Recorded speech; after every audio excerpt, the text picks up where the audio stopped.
Okay, good morning. This is Simon with Trade and Perform Coaching. If you will take a moment to read this before we get started. There you go. Yeah, it's Thursday morning. Massive gap. This is actually what I expected yesterday. You would think after they gave the market what it wanted, but this is what that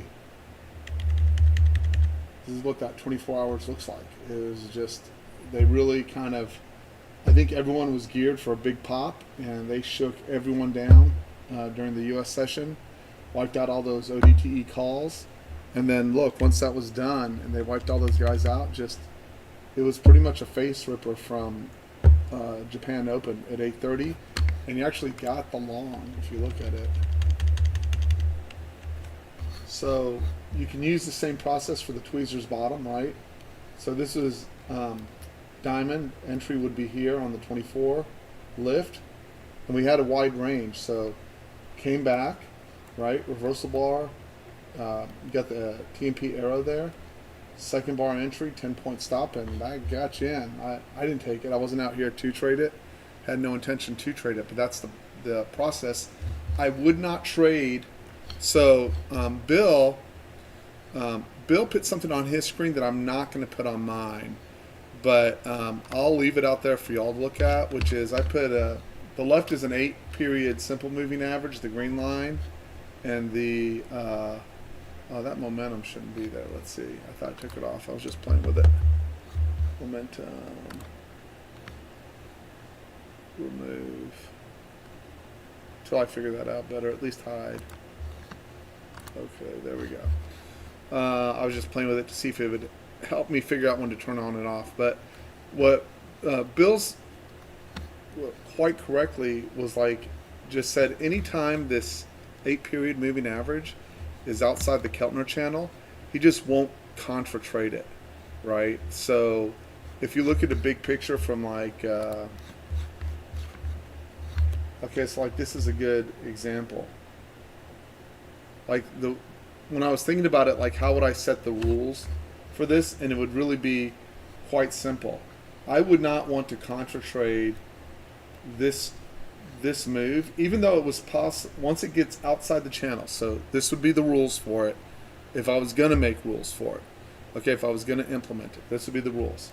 Once this is outside the channel, right, meaning the moving average is outside the channel, I would not want to contra trade it until we touched the other side of the channel and the moving average was back inside in between the Keltner channel, and that's when I'd want to contra trade it. So what's the downside to that strategy is if you get a V-shape reversal, it just comes down in V-shapes, you're going to miss.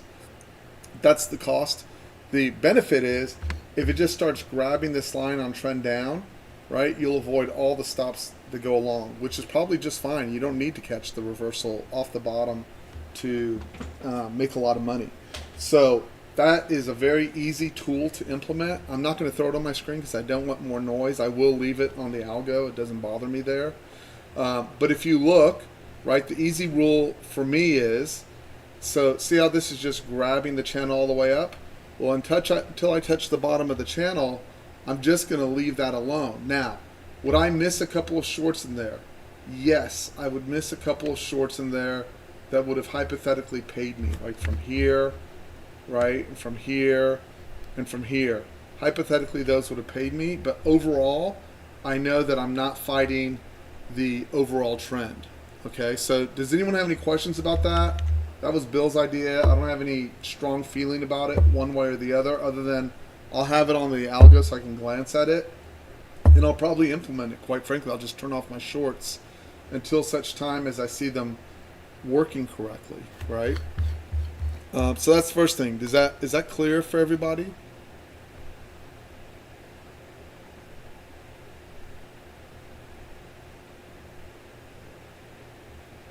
No questions. Okay, good. So that's easy to implement. One of these is an 8-day moving average. One's an exponential. 8-period moving average. One's an exponential. I don't know that it makes an enormous amount of difference. I was just looking to see if it did or did not. We've touched the bottom of the channel. So here's how this would work. We touch the bottom of the channel. I would turn the shorts back on now to get both sides, but I'm not shorting I'm not shorting this morning, right? I want to be clear. We're gapping 400 points, I think. I've done this rodeo before, and it sucks when you have a down day and they keep pounding you 422. When I was younger, I'd be like, there's no way they're going to hold it up 400 points. It's going to crash. It's going to come back down minus 200, and I'd spend the rest of the day getting my ass beat, right? And that's literally how stupid that voice sounds in my head now. It's like, hey, let's short and be genius, right? No, I'm not shorting the all-time high. If I miss it, mazel tov. Someone else gets it. I'm not going to be the guy that got my ass pounded. Just not. Okay, so I'm long only until I see a change in character. What's my number one change in character? 62, break of the 62 retrace of this rally from last night in Asia. That would be my number one. Number two would be if we impulse move up this morning. If we break the 62 retrace, I'll start considering shorts. But until that happens, it's just going to go down into the, geez, that would have been nice to catch, but I wasn't willing to pay the price. So picture right now, like stop and picture your day, right? Picture one where you short and it goes down 200 points. Okay, now ask yourself this. Did you hold for the 200 points? Were you that sure it was going down, number one? Or was it just 10 points and I'm gone and haha, I got it, right?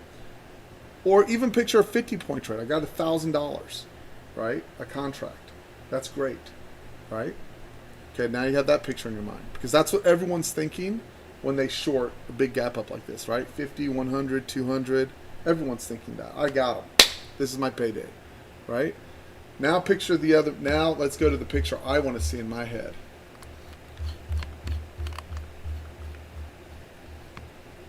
All right, we're going to take the same inane idea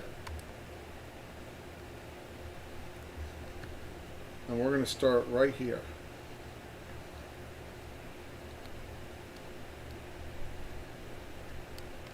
We're going to start right over here. Ha! I knew it. Japan opened and they're going to tank this market. It's going to zero, right? That was the dead count bounce. This 50 basis points, the beginning of a crash, and I'm going to short. As a matter of fact, I'm going to draw my 50-60, right? Imagine the intensity with which you make these decisions. Actually, I don't even have the 50-60 on this screen. I'll get it fixed. There it is. I'm going to draw my 50-60, right? Because here comes Japan. That was the dead count pre-Asia bounce. The shorts got trapped. And this is going to zero. Tomorrow, massive gap down. The 50 basis point cut didn't work. It's all failed, right? Picture what's in your head. Like, that's the intensity I come with. Like, I'm like, I've got it. I figured the whole thing out, right? So here we go. I'm going to short right here. Maybe I get a scale, maybe I don't. But remember, I'm looking for the roll down. So I short the 382. Stopped, right? Come up, short the 62. The 62 has to work, right? That's the 62 retrace. Stopped. Gonna short right here, right? Gonna short right here. That's arrow up stuffed. Right at the high. Tweezers top going to zero. If I didn't take a scale, stuffed. And I'm gonna spend the rest of the night trying to get that short to work, right? And what's gonna happen to me? All your brain sees is, well, even worst case scenario, I'll know to cover here, right? I'll know to cover here. But you've taken like 10 stops before you've gotten to here. You're pulling your hair out. And then something that I got from Jared Tendler that really has helped me, that he explains, he has this bell curve, just picture a bell curve, right? And he's like, this happens to me, or used to happen to me all the time, still happens to me somewhat, right? So I'll draw my funny bell curve, right? It goes like this. My bell's kind of square shaped, right?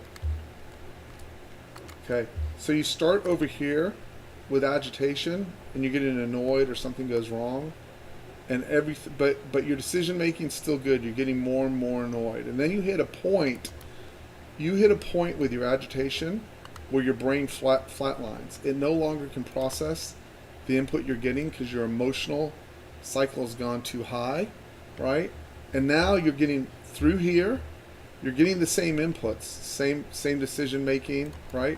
But your ability to react, respond, or to make decisions in a logical manner start crashing over here.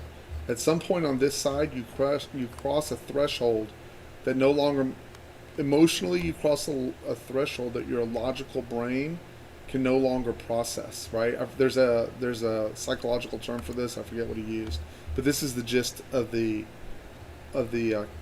curve. Right? You get annoyed. You get annoyed. You get annoyed. Now, if I ask you a question down here, right? So let me be normal. Hey, the market's going straight up and you don't have a short signal. Do you short? Yes or no?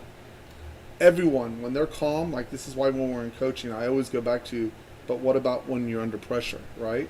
So when you're calm and relaxed or not even trading, you're going to go, no, of course not. That's clear trend up. It's not reversing. It's not going, right? But what happens is maybe you make an error in decision making. Maybe you take a shot at it. That's what usually happens to me. I go, well, you know what? That's a pretty strong signal right there. Up, pink arrow up, stuffed. I'm gonna take a shot at that, right? And usually now I would enter on this bar right here, and I get immediately stuffed. Right now, before I said I'm taking a shot at it, I'm all right with the outcome, right? And then I go. Okay, that's one stop. So I'm still down here on the curve, right? Then I get up over here, and I go, oh, well, that's a tweezers. That's an apex trap, super trap. I've got my second bar in. I'm going to short here. That's another 10-point stop. Now I'm over here in the curve. I've inched up along. Now I get up over here, and I go, oh, well, that's pink dot stuff. That one has to work, right? I'm not going to wait for the second bar even. I take that. Insta stop. Now I've crossed the line. Now I'm up here. This is the fuck it zone right here. Now you're like, I've taken 3 stops, right? So now you're going to go, you know what? What's killing me here is I'm waiting for the turn bar. Forget it. I'm not waiting for the turn bar. I'm just going to short right up into it, right? I'm just going to short it here. I'm going to short it here. Shit. 4th stop. What is going on? And you're in tilt. Okay? That's exactly how it works. That's exactly how it works. And what happens is as soon as you get past this line, you're no longer rational. Because if I ask you, right, if you took 2 stops on process, right, and then you take the 3rd stop, should you take a break and walk away? Every person in this room answers, absolutely, it's time for a break. But what happens to people that go on tilt is they get past that line in the sand where you can respond to what is otherwise a rational input, and you no longer are capable of responding to it rationally. And apparently, like, it happens to 99% of the people in the world. But once you cross that line, you're effed, right? Which is why they put soldiers under high stress situations in training so they can keep thinking, and it becomes automatic when they're under pressure. That's both in the chain of command and following orders and procedures, right? Same thing with astronauts or anyone who's in a life or death, finds himself in a life or death scenario, because they want to push this line of where it just doesn't matter what the input is.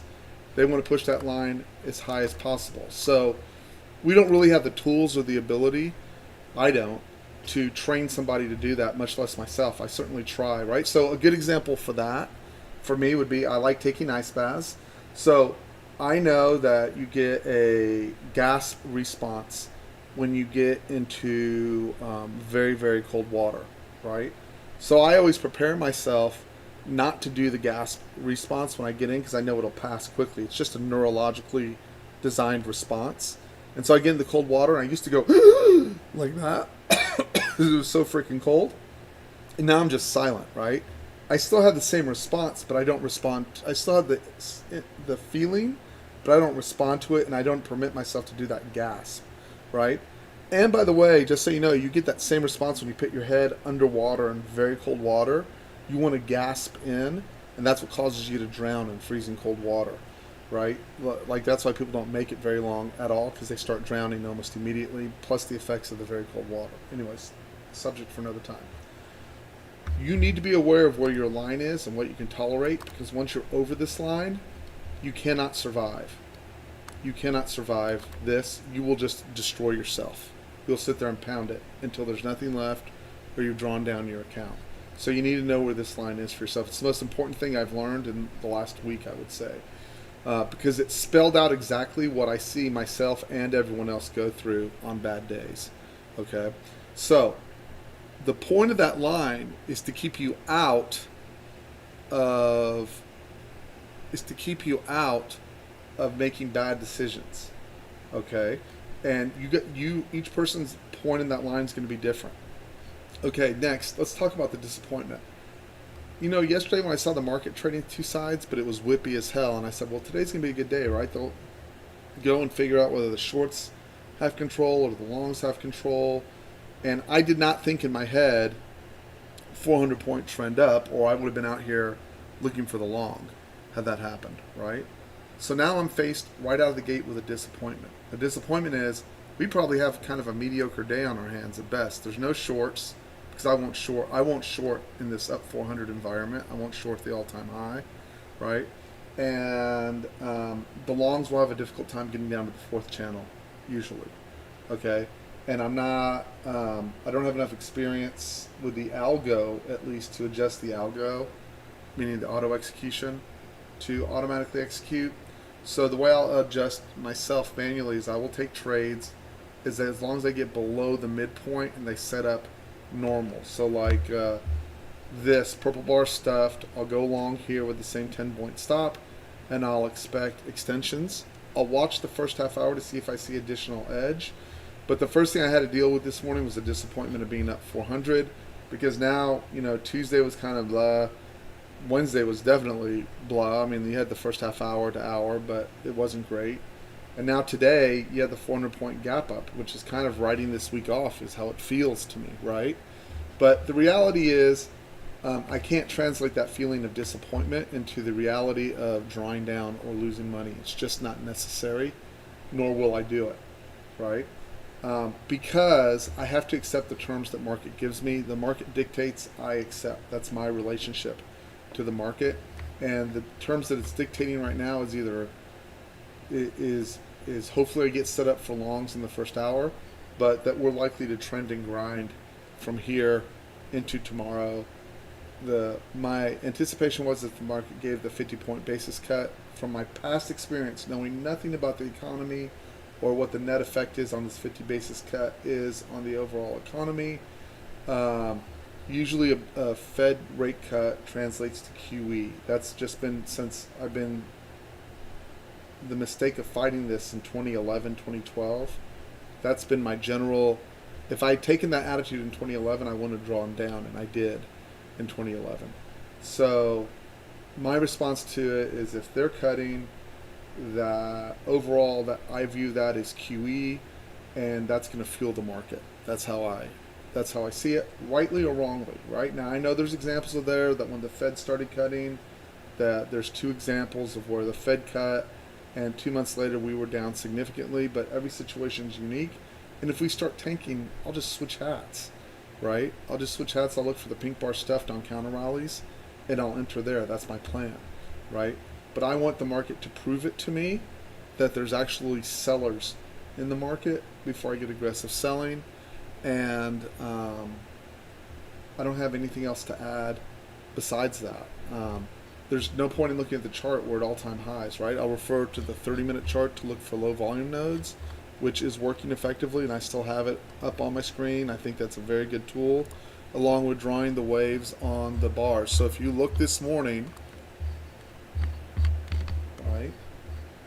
So if you look and you were over here and you said, I want to find a long, right? Well, there's your low volume area, like it's clear. The other one that jumps out at me, if you have difficulty, just look for where it's just bare bones at the end. Bare bones, bare bones. Those become your areas to tag off of, right? So bare bones. So now if you look in the first half hour, I would draw it out like this. Dump. Bare bones. You probably get a response out of that. Bare bones. Bare bones. AKA single prints. Bare bones. Very bare bones. All the way up and through that. Okay? Those are kind of your areas this morning. And if you'll notice up on top, right? So you can go look. What happened when we got to this? You can see we came down, right? So go look. Here, we'll color this different. Color.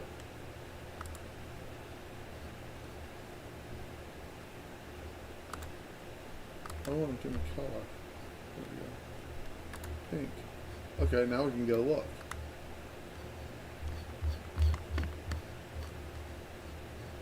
So all that 30 minutes came down, right?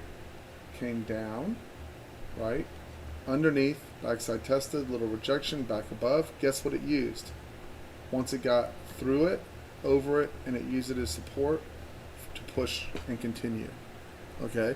But did it respond to that low volume area? It did. The other way to fill in a low volume area is to get over it, come back and put in the volume on the backside test, and then continue higher, right? But it did become a pivot point effectively for the market, right? So, and you can see they pivoted here, they backside tested it, they rejected out of it, they came above, they backside tested it, rejected out of it, and pushed, okay? So some people are having a hard time with that 30 minutes. It's really not that hard. To me, it's not that hard, and I'm dyslexic, right? All I look at, if you just need the simplest version of it, go to where it's bare bones, right? Look at that thing as a skeleton, go where's the least amount of skeletal excess, and then where does it land when it's at the end of a 30-minute period, right? Another example would be this. We'll make this one blue. Or green, I don't care.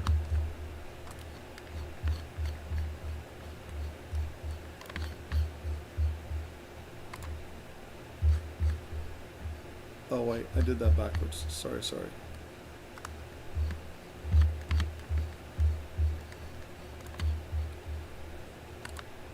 Okay, so here we go. There's the green, there's the rejection, backside test, attempt to reject, 1, 2, 3, point of control above, and bye-bye. Glad I wasn't shorting there, right? But did it act as an inflection point? Yeah, it did. And my guess is when we come back to that it hasn't been backside tested yet, that you get a response out of that. So I'll leave that up there, right? Those bare bone areas get a response, right? So that's the easiest way to use that, or use the wave itself and draw it out, both tools. But be aware of this curve. No one's ever explained it to me like this, but now that I know, it makes perfect sense. You can make rational decisions until you pass a point of frustration. Once you're past it, your decision goes bad, horrific, right? And just crashes. Okay, so just be aware of that and try to figure out where your line in the sand is, because it sucks, right? To get slapped on that stuff. Watch for the 62 retrace if it gets slammed. Where's the race lines? I've got to reorganize that bar.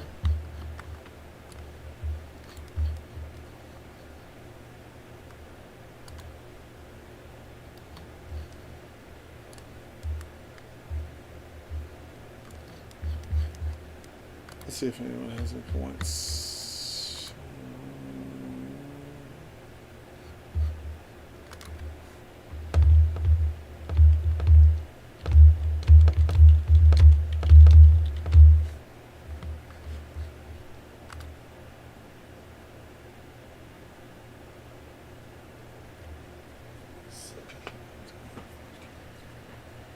So, and then some people have been telling me they've been having difficulty getting the order in. I want to explain this real quick. See this bar? It's almost always 5 points. So like if you're down here and go, oh, I'd want to get the reversal, let me explain this. So if this bar closes here, so you'll know from the range bar predictor, just come up here and go 06 quarter. Is that right? Oh, that was 010. Let me think that through. It's always uniform. So hold on, let me see. 01 and a quarter to 10 is 9 points higher. That's right, because it's a 10-point stop. Got it. So worst case scenario, Tasia, if you had to figure it out, like let's say this bar here, I know it would be 33.50. So if I want to front run it, I know that I need to put the order at 23 and a quarter. Does that make sense?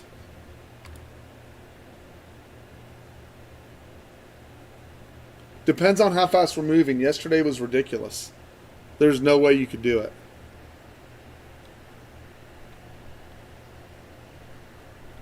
After the Fed, there was no way you could do it. It was just a free-for-all cluster.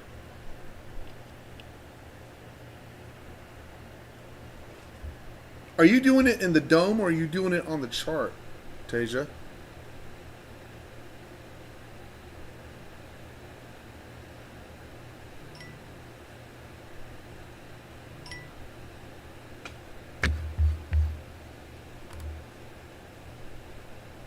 Oh, that's the problem. That's why it's taking you longer because you're having to right click and all that.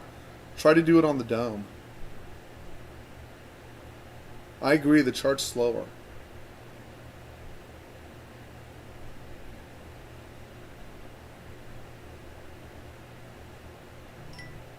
Right, I agree. So I think it's 9 points. I'll watch today and measure. Bill, do you have a number for that? Exact? Is the second bar always 9 points up or close so that we can adjust it? So like it's easier in the dome because I'm just grabbing and dragging, right? Oh, no. That was a mistake. Sorry. 24 tick. I just keep that on the side for happiness sake. Let me redo that. When it's fast like yesterday, yeah, you need to. I see why my thing is. Hold on. Rename. Sorry, guys. What's up with the rename?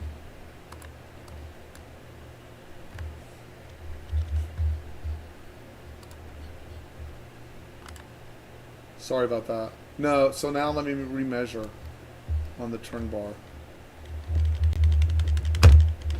Thanks for the heads up. Let's get this.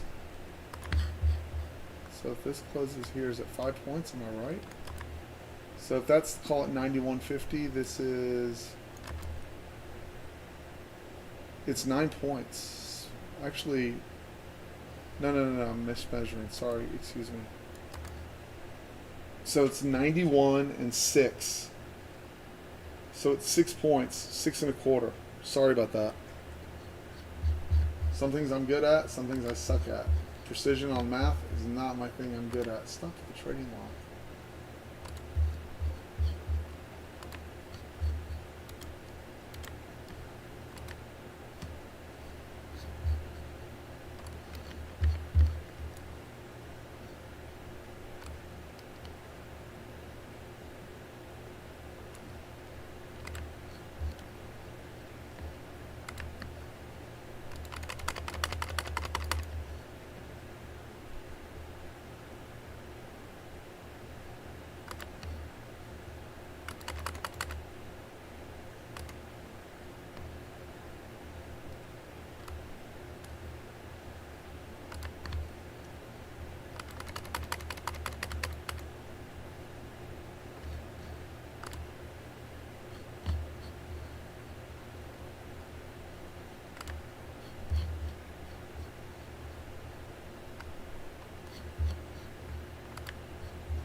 And I did not look if we have econ this morning because I didn't think it mattered. But I'll look.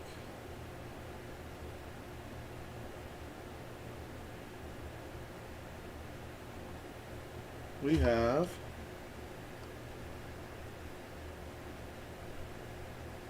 existing home sales at 9 a.m. And that looks like it's it. The most likely answer is we break into balance in the afternoon with a upside bias.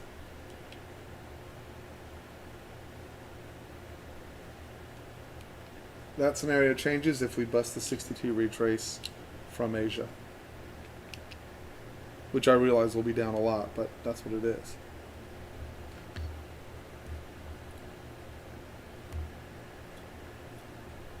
As you can see, there's no sellers out of the gate, right? So take it for what it's worth. There's no buyers either, but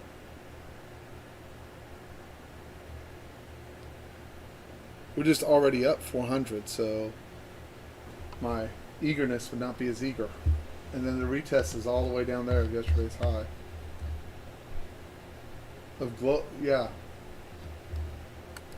Yesterday's high. And we have a huge fair pricing area from overnight.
And again, I am burning the first 15 on the auto trader, and I'm burning the first 30 on the manual trading.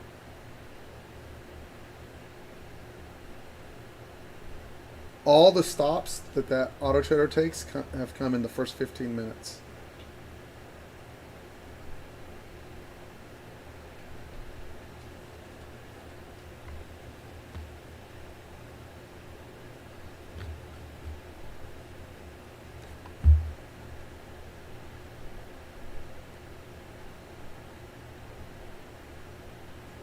Oops, sorry, I didn't see the comments.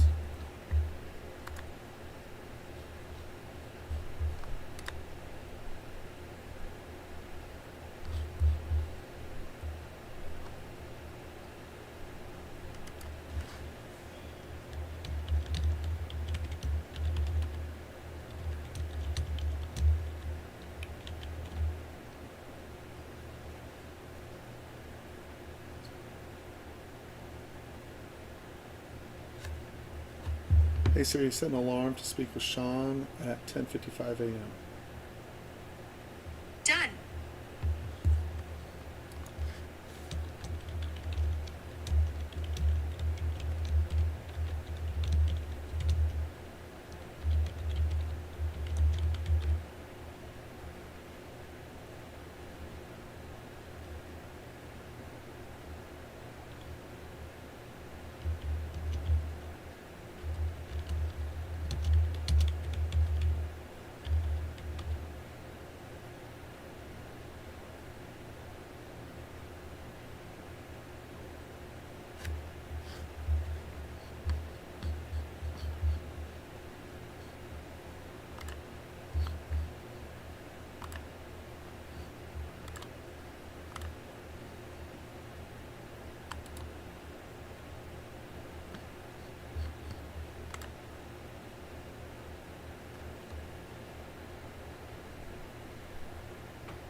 That would be just for practice. Entry, scale 1, scale 2, and push for the high.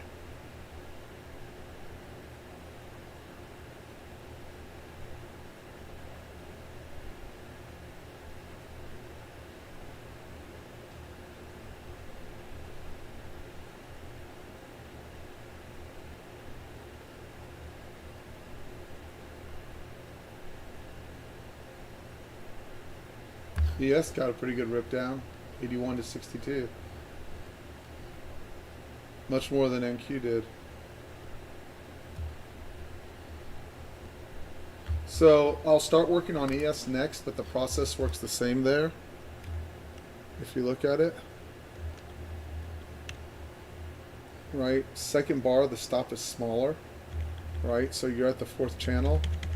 Second bar, scale half. I'll work out the numbers, but the setup itself works correctly. I have to work through which algo combos I want to execute, but like purple bar stuff, second bar, smallest stop.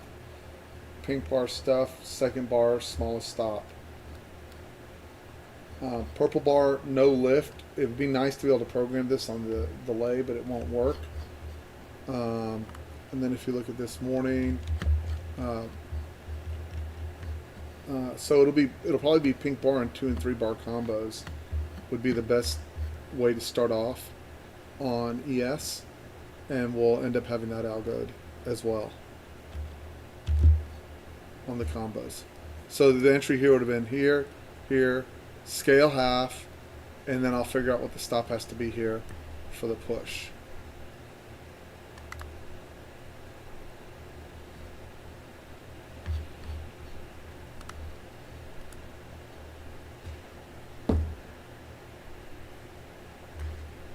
And there's your high.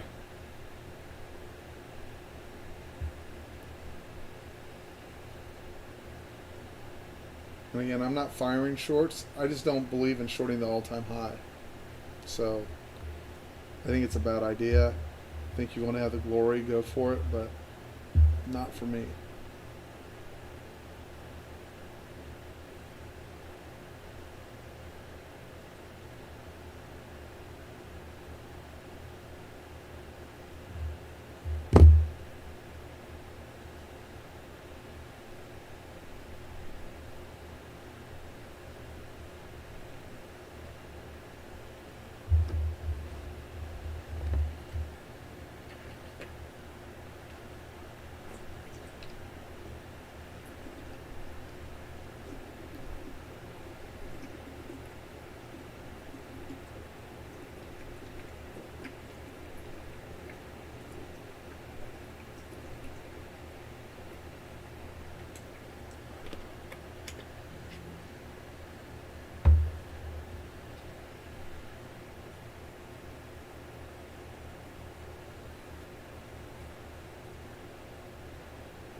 Here's your desert right down here.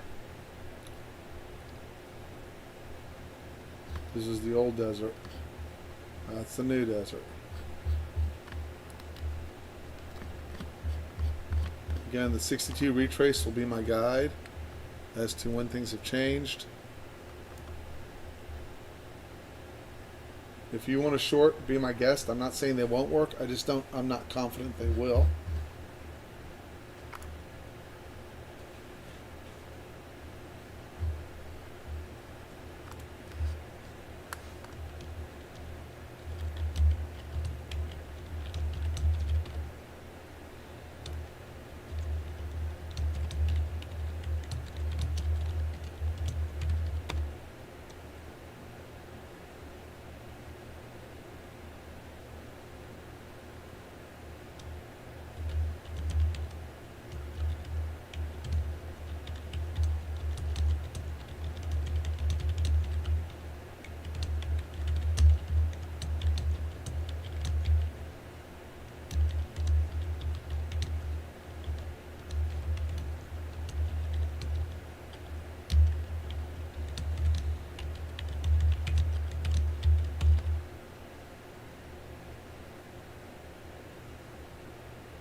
I'll be back in just a minute. I'm gonna make myself another cup of coffee, and then we'll see what's what.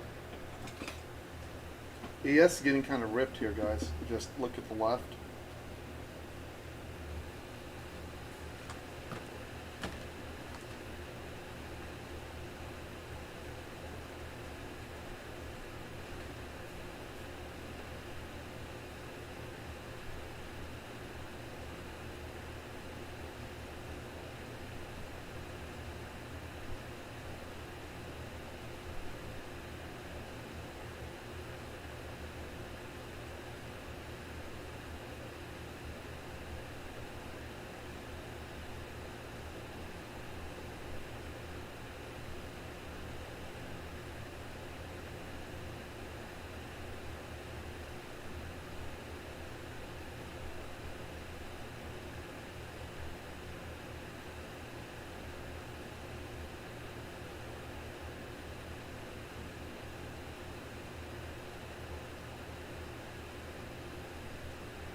And here we go.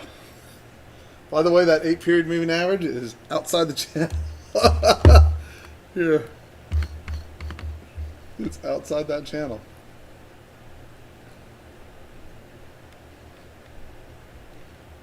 That short fired right there. I don't have it turned on, so no longs are fired.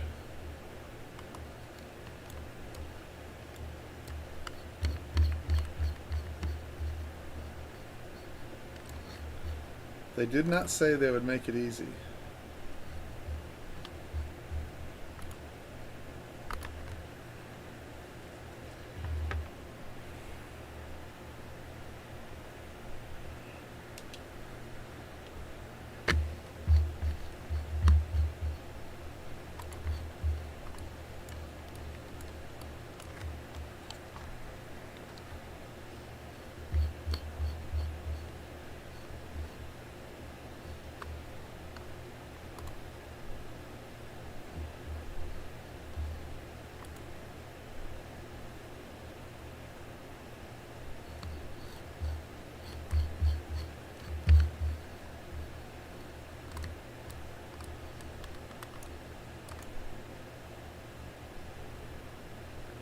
I still have not turned it on.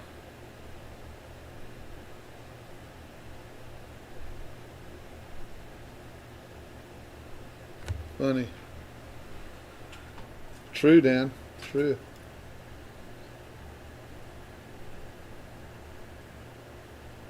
Now all the shorts are celebrating. Woohoo! We called it.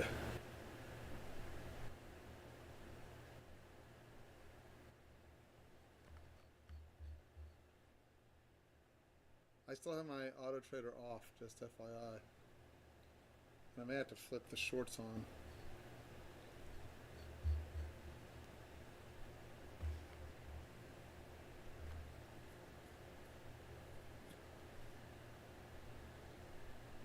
But we are clearly on that moving average, right? So you would need a trip to the top of the channel. So we'll see, because that's going to trigger long. Oh, no, it won't, because it won't trigger long out of a double bar down like that, which is probably just fine. And remember, big gaps are freaking hard. Anyways.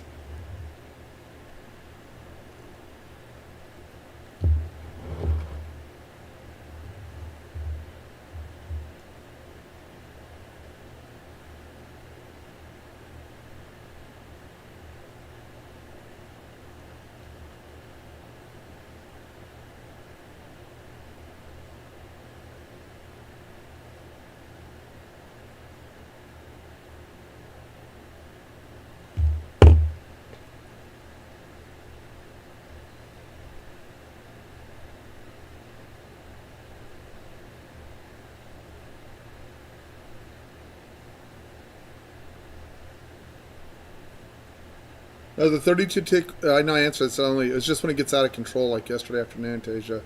So you can actually see what the hell's going on.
Let's see if the 10-point stop survives.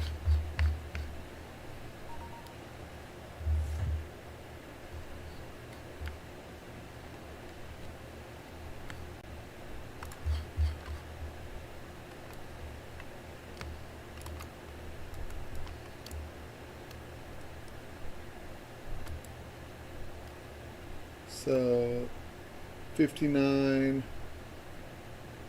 So 85.50. Oh yeah. Oh wait, no, maybe not. Did 75.50 survive?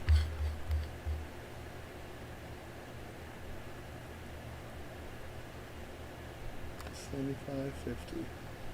Yep, 10-point stop survived there.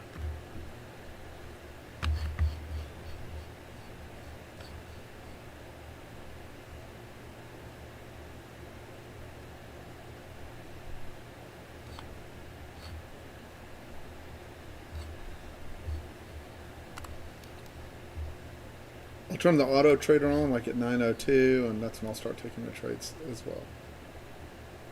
So like if this had shorted this, right? That's a stop. That's a it wouldn't have triggered on the short for some reason. Somehow the algo up here, but that would be a stop, right? You'd be 03 to 13.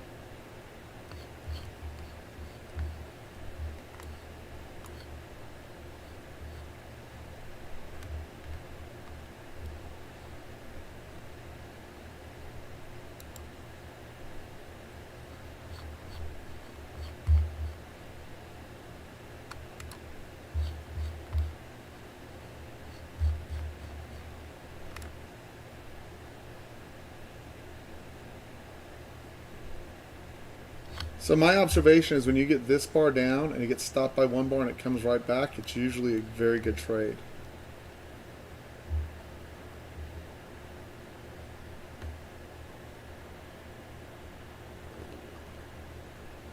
I don't have it programmed. I don't have it on my menu to take the trade, but I do see it over and over.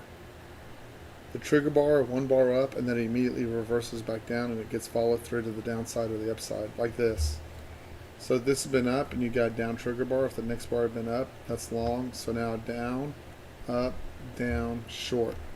Stop would go at the high of that bar at 2018.75. We're minutes away from econ, so I'll just leave it alone.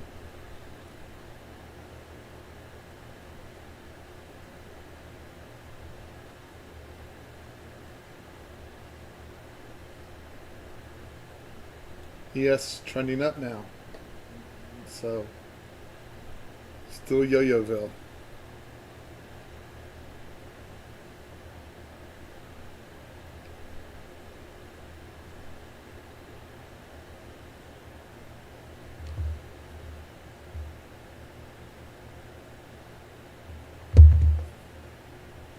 Look at that. 46 to 64. Too many shorts.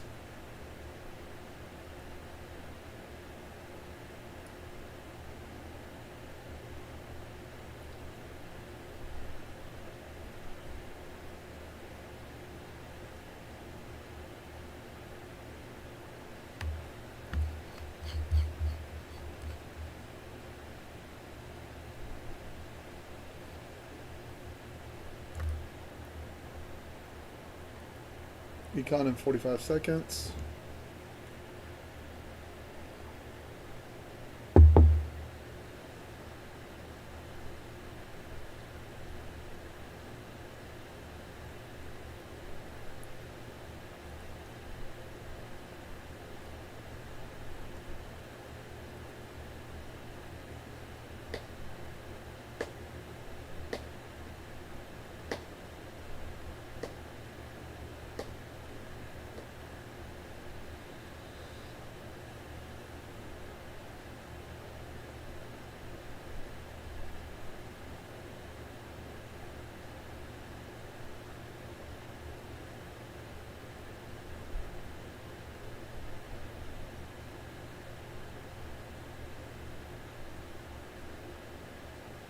And at 9:01, I'll turn on the algo.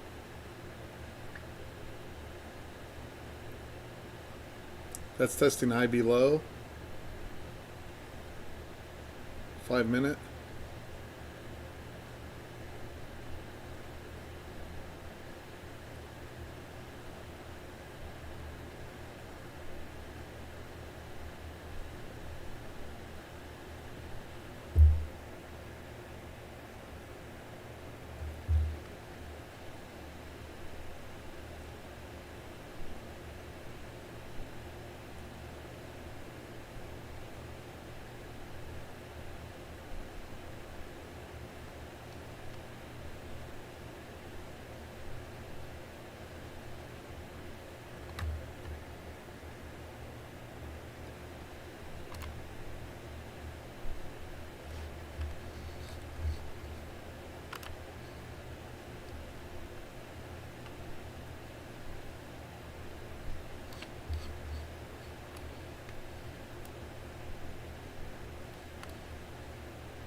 So I have my longs on. I don't have my shorts on.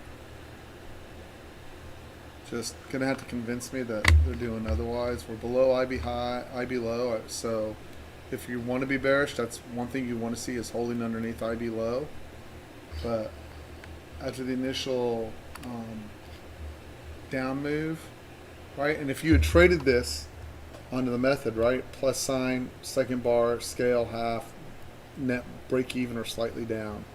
Long, 1, 2, long, 1, 2, and we got to account for the stop being underneath this bar. And you got the stretch, and on the shorts you got this one to fired, that one to fired. This would be a stop and would have fired. It was right before econ, so.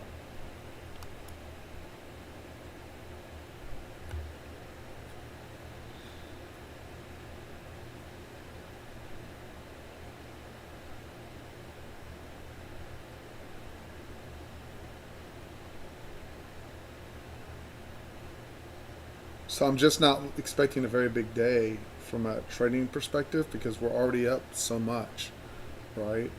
So it's either going to be a ripper of the day and we're going to be up 6, 7, 800 points, which I have no idea about, or balance is my guess, and rollover will be my third and least likely scenario.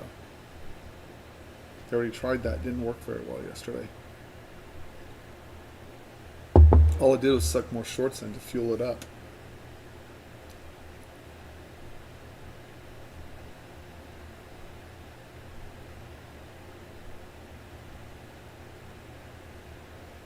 ES ripping to the upside now. You can see that's a massive dominant wave. So you know, right? Look, if you think we're going to go lower, you've got to get below this guy. You've got to clear these guys out, right? You've got to clear those guys out, and you've got to clear these guys out. Look at that's the biggest wave up. Has the most volume in it. It means you got to get below whatever this is on ES. There. You now have your magical answer. You've got to be below 57.35 to roll lower. That's where the most buyers are. Everyone above them is trapped at that point.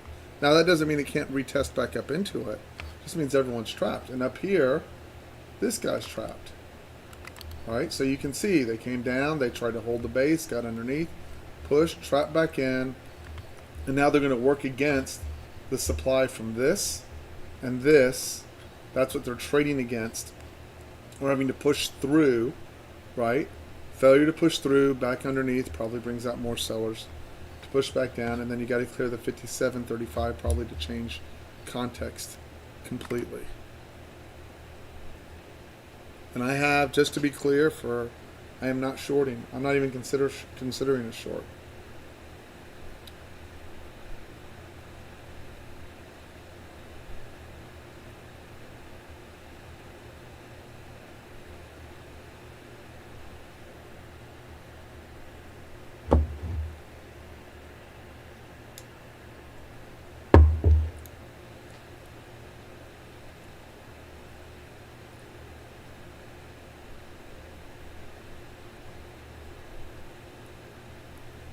Shorting at all-time highs has been the biggest mistake in my trading career, ever. Of any mistake I made. And I should have figured that out way back in 1998 when I shorted Qualcomm. It was the biggest single-day loss I ever had of my personal net worth. And I should have figured out never again. But it took me another decade and a half to learn my lesson. I'm a little bit hard-headed and stubborn.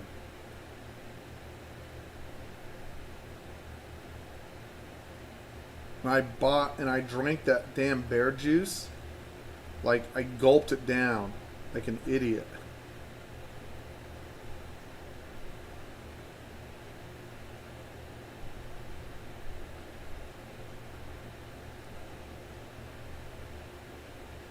So if you're looking for a short, that should have triggered short. It didn't. I don't know why. But it should have. So I would have shorted that. I don't know why the computer isn't showing up as a short. And a condition in which we were below something or showed some downward pressure, that purple bar with that arrow on it, I would have shorted that. Okay, with a 10-point stop. Now, am I short? I am not.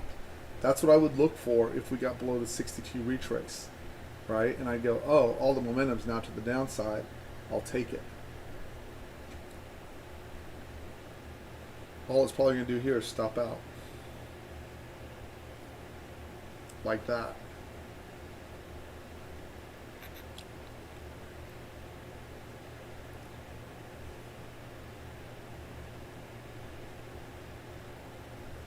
Look at ES, relentless to the upside. Now, the V shapes have been killing day traders, murdering them. I'm hearing stories of death and destruction from around the globe because they're getting caught in this position of, well, if I wait, it's too late. If I enter, it's too early. And it's because they don't have the tools like we do to get precision, right? It's just been killing them psychologically too. There's no rhythm. Overall, intraday, you can't tell when it's going to roll down 100 or 200 points and when it's pulling back for a nice 20, 30 point gentle pullback for continuation. I'm telling you, people are just getting skinned alive with this V-shaped stuff, both ES and NQ. We're not, but I spoke to a friend of mine who's a broker, and he just said it's carnage at his firm. He just said it's absolute carnage. He goes, one day someone will get it right and double their account, and the very next day they'll blow up the entire account doing the exact same thing.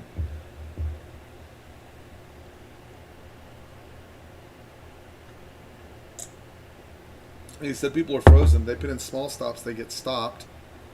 They put in no stop, they get either kill it or get railroaded, right? And he goes, that's basically what it's come down to for most people. Most retail. And I can see how that could happen.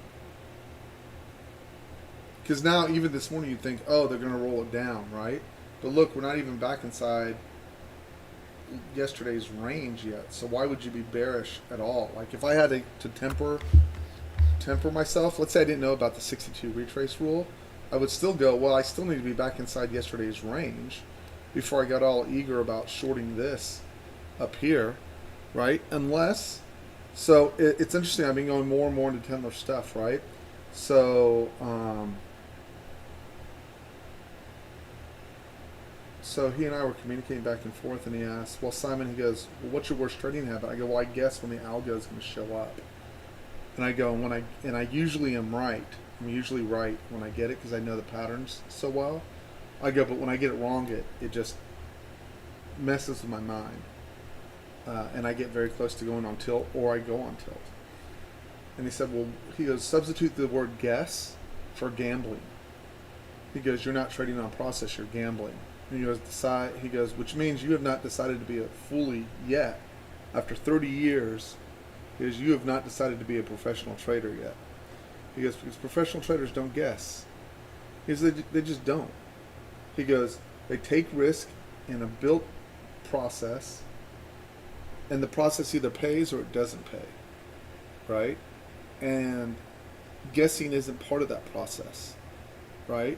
He goes, you can have intuition. You can say, hey, I bet this works, and then go test it, and then model it, and then implement it, right? Model it, then implement it. He goes, but when you just look at it and go, I think it's going to do this, you're gambling. And he goes, and that's all right. Just open a gambling account and do it with that. Don't do it with your portfolio.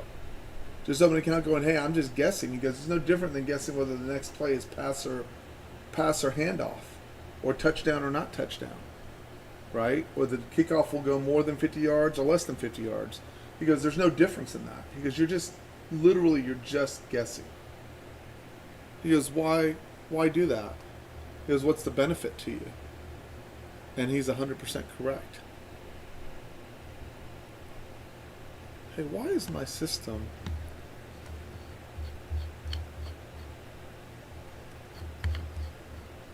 That should have executed trade.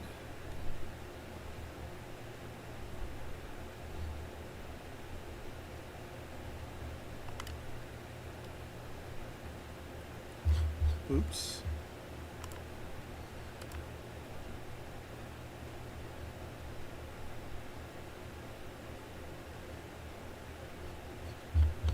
Well, there's a problem.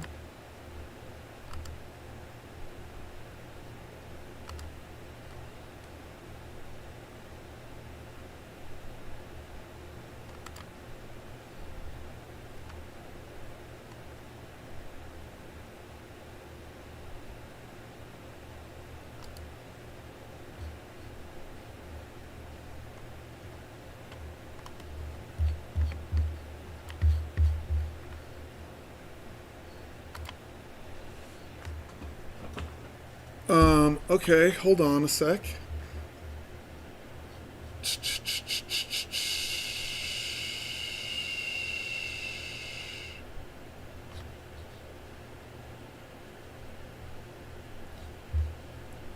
4, 5. 4, 5.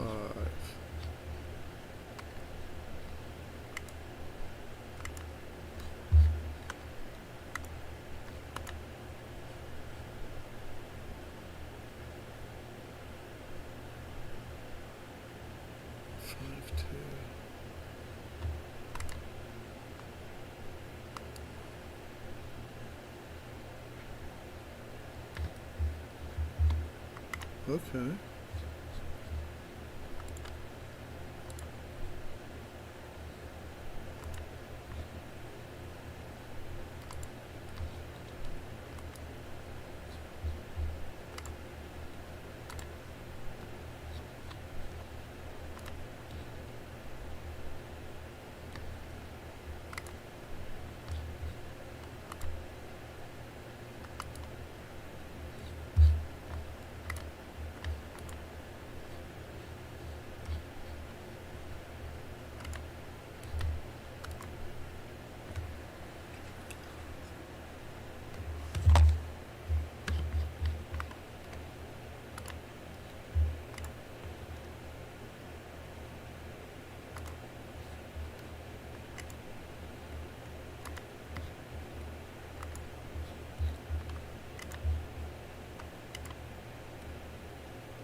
There, now we got that fixed.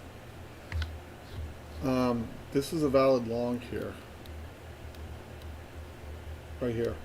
Came down, touched the fourth channel, second bar up, long, and I was able to grab that. So the auto trader grabbed that for $500. I don't know why it didn't trigger the short on that same setup. It should have triggered here and here. Let me see if I have these set right. F6. Modular auto trader settings.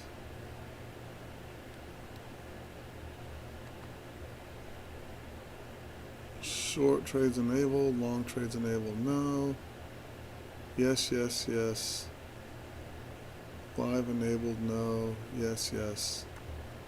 No. Okay, I'll look at it. Didn't trigger that for some reason. Hey Bill, did these trigger on your version of the auto trader? This and this? Not executed. I'm not saying executed, but did you get triggers there?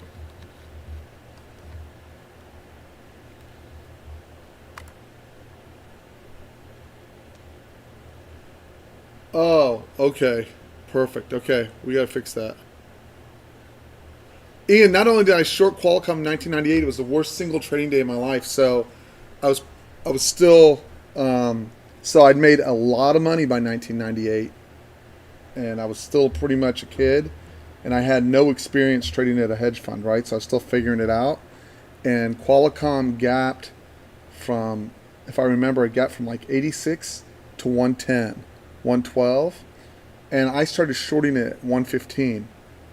And I got more and more aggressive as it kept going. It finally got to 140, and I was down like 40% of my net worth. Like that's how much I had lost on the trade. And my dad finally came to me and just said, Simon, he goes, it's time to close the trade. And thank God, because it closed like at 160 or 170 that day. It doubled or something crazy like that. And I never shorted it or traded it again. But yeah, I did. And it was my worst experience ever and my best experience because I learned to close it and that it would be all right. So it's kind of a combination of the two. But had my dad not been there, I probably went broke that day. And that's just how it is. I just went on tilt. I just couldn't believe that it would keep going up. And he's like, let's just go and have lunch, have a beer, and he goes, take a couple days off, and he goes, it'll take you 1 or 2 months, you'll get it back. And I did. That's how I approached it. And obviously I got it back and then some, but I never traded Qualcomm again.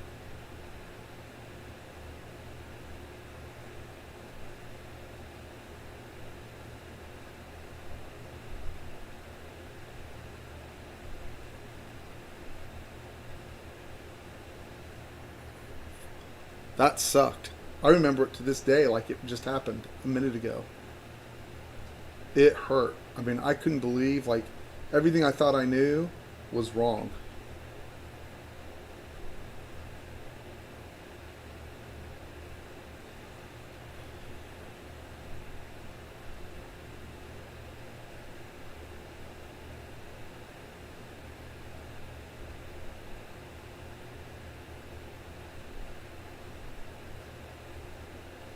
But once I figured out everything was going straight up, everything got pretty happy after that.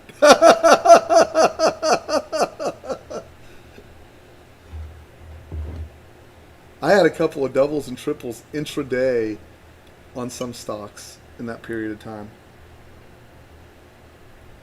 Like, I just learned if there was news out and I could figure out how to get the entry, it could go up 100%.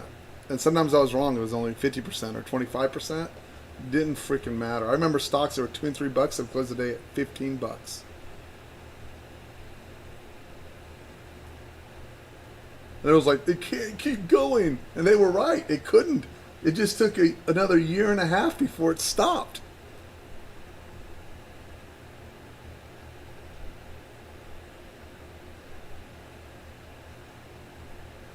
And then some guy goes, you're going to be broke one day because it's going to gap down and wipe you out. I go, well, I'm a day trader, dude, so that's going to be pretty rough. Since I don't hold. At least not without options. And that was my favorite strategy. What I would do is I'd wait till you had a big gap, right? So the vol was way up. I'd wait for the first dip. I'd buy a boatload of it, right? 20, 30,000 shares. And then I would sell puts on all of it. And as soon as it bounced, the value of the puts would come out. I'd take the profits off the puts. As soon as I got profitable, I'd sell half the position.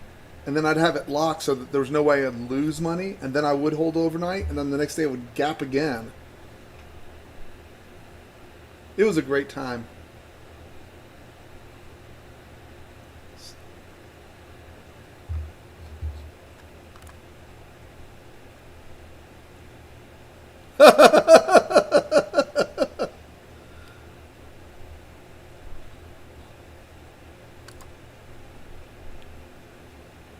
All I know is you don't short all-time highs. That's what I've learned. I should have learned that from Qualcomm, but it took me a while to instill the rest of it in my brain.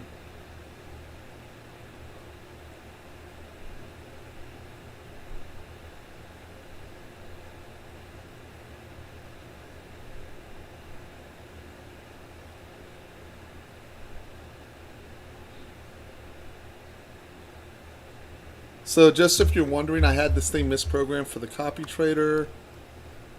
So one account took it, one account didn't because the duplicator didn't work. So I'm up $500 on the auto trader. And I took it right here. I'm at one, put one. I don't know how I did it actually. 1, 2, 3. It should be more than 500, but whatever. That's what it is, 500. And it didn't get it in the other accounts. But now I fixed that, so it should.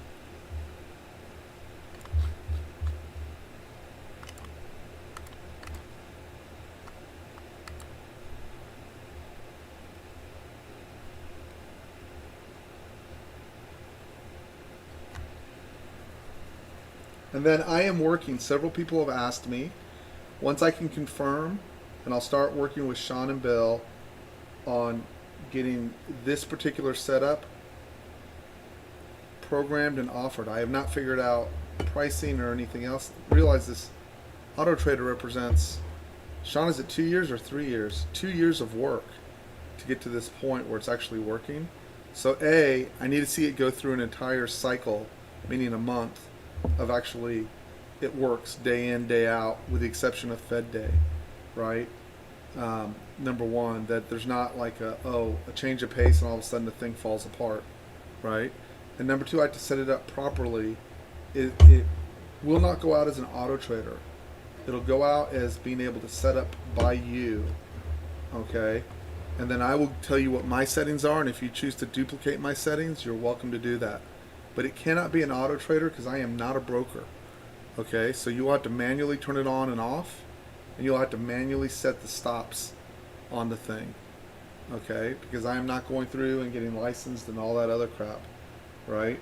Again, so I will tell you what the parameters are, and there'll be a monthly fee for it. Why will there be a monthly fee? The 2 years of work, but also Bill and Sean need to get paid for all the work, and it's been a long, long, long freaking haul. Weekends, nights, and it just took us a long time to figure it out, and I think any one of us would have given up at any point on doing it. It was just too freaking hard to get all the pieces put together correctly. It was just too freaking hard. Okay, so it won't be anything outrageous, but there's got to be something in there, you know. And it should make you plenty of money. That's my requirement. But you will have to set I will tell you what I use as my parameters, and then you will set them. That's how it'll work. As to whatever you think is correct.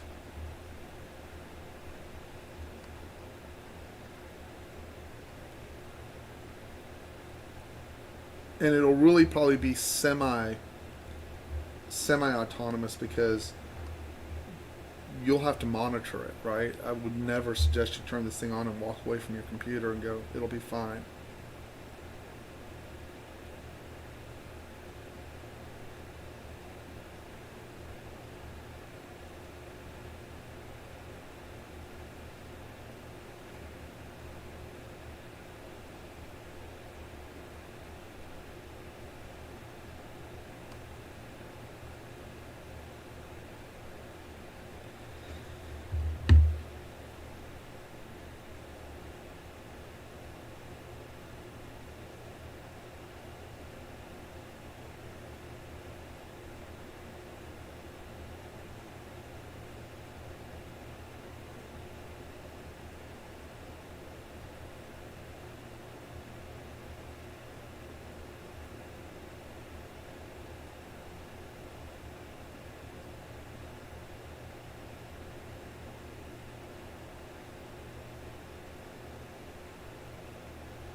And this is exactly why you do not short massive freaking gaps.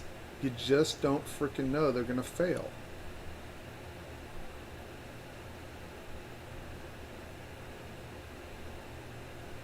Okay, so see this right here? This is what Bill's talking about. So see how both those moving averages are outside the channel now? Just, it's binary, right? Outside the moving average, wait till it gets below it touches the bottom channel before you start looking for the short.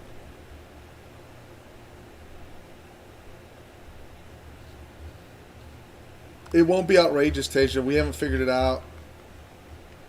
It won't be outrageous, at least not for the members who are already in the room.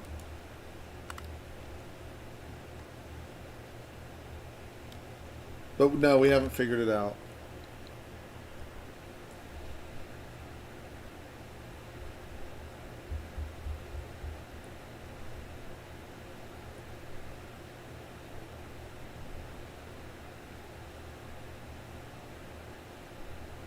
Wow.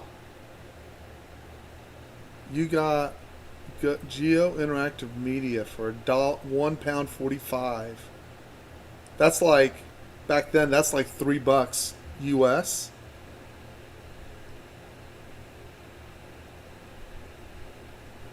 And you sold them for £98. That's crazy. That's great. I bought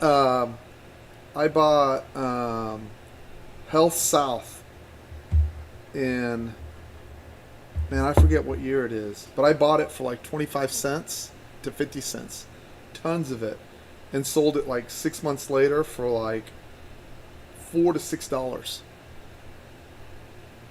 There's a special situation that was going on with that, but yeah, that was my best, maybe besides Dell, my best moneymaker ever.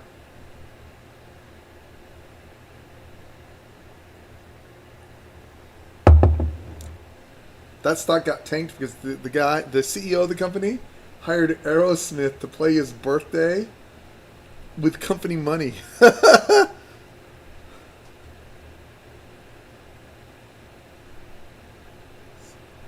Jim Scrucci, I think was his name.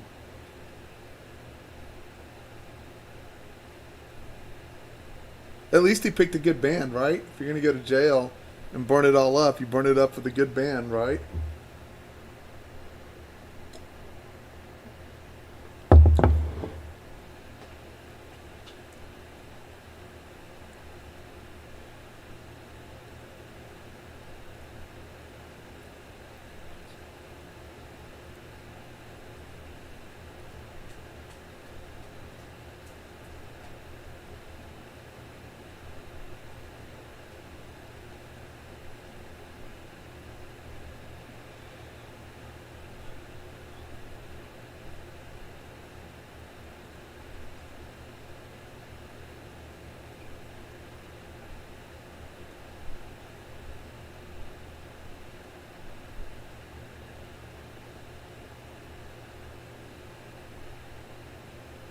Yep. Wasn't he the CEO of Enron?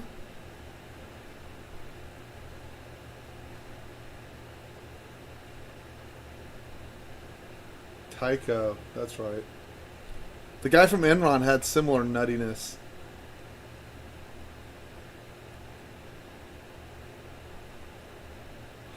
So I had a friend here in Dallas who was a lumber trader, and he figured out that for physical delivery, Enron would pay double what it cost to buy the lumber at Home Depot. So he would go around every day to a different Home Depot and buy all of their certain grade of lumber, right, with an 18-wheeler, and he would drive it down to Houston and sell it to them for double the Home Depot price.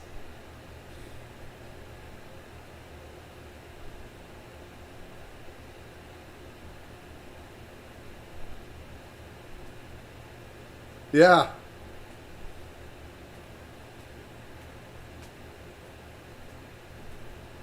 When he told me that, I was like, no way. He's like, yeah, dude, every day and for everything. If you can get your hands on it, he goes, they will pay double whatever it's worth.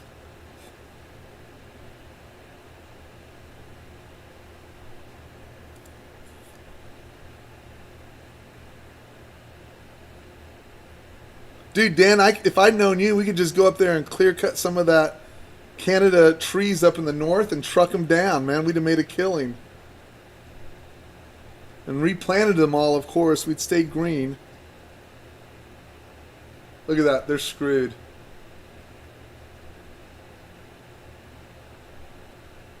What is that, up 500 now?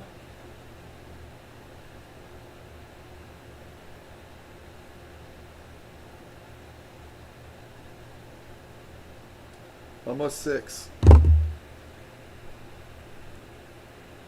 Does everyone know what I said about this moving average? Does anyone need me to repeat it? About these moving averages over here? Does anyone need me to repeat it? It's just an easy on-off button. When that moving average is outside the channel, off. It's an 8-period simple moving average.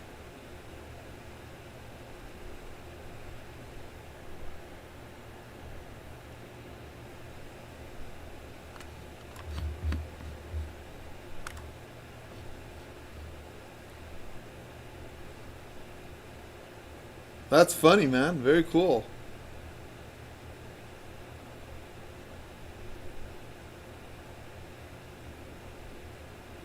Wow. I remember that. Isn't that when cocoa prices went ridiculously nuts? And then they came down on the hedge funds? Someone tried to do that with gold and silver too, right? Just physically store all that gold.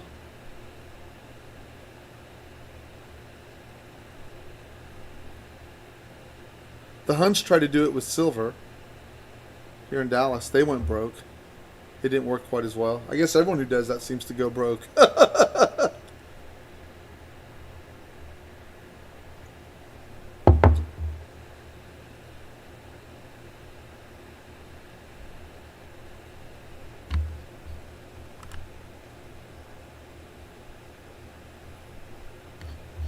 Yeah, hey Brian, all I did was on the channel, on the Keltner channel.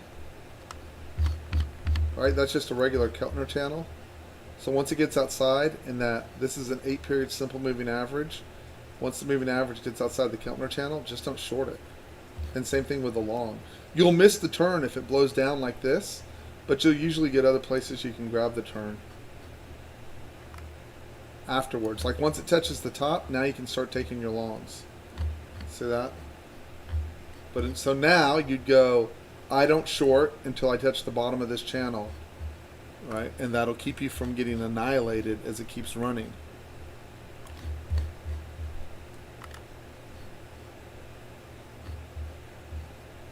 Did that help? Did it get it done, Brian?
Tweezer's bottom there.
I'll be right back.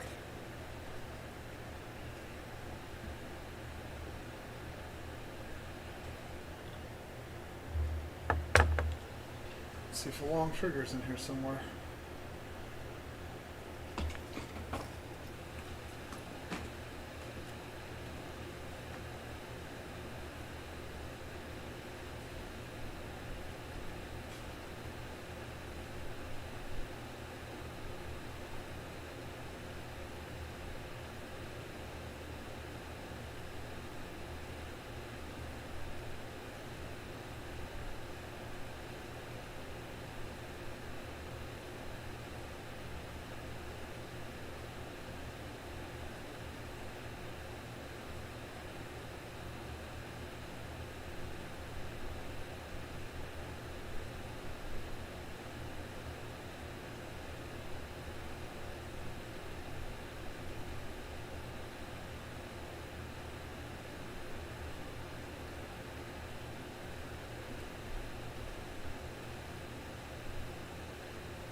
Nice, Dan. Very nice.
Hey, Bill, should have that fired? That combo? Oh, no. It shouldn't have because it didn't get above, did it? Okay. Well, we don't want to expand them to 3 bars yet. Okay. That's fine.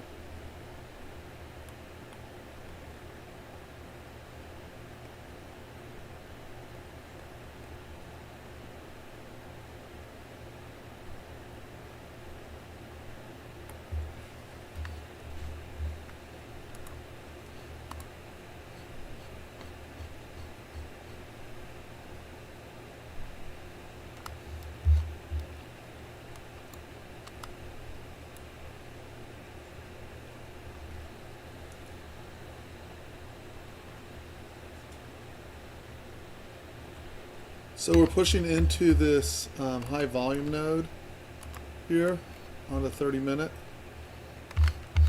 And usually the real opportunity, see how we push down to the high volume node, and usually right in this low volume node, especially on a strong day, we'll get a response back up. Hey, where'd you go? I have a Dutch theme today apparently.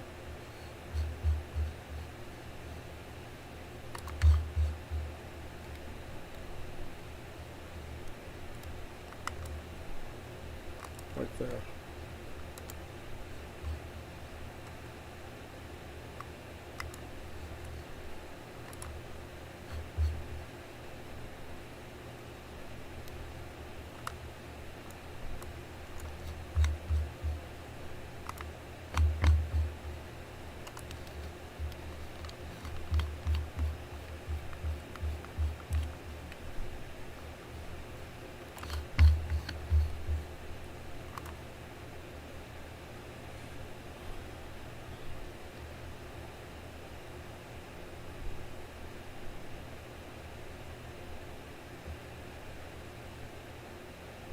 Which would end up causing a, if you got in there, an apex trap as well.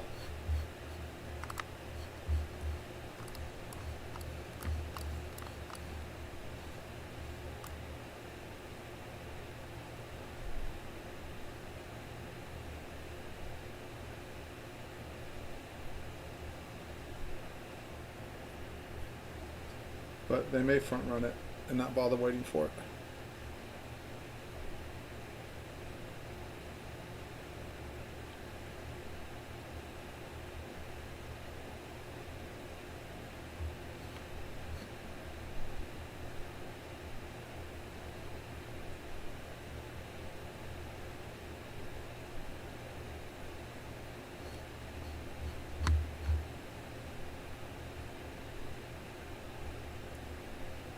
Potential tweezers bottom there.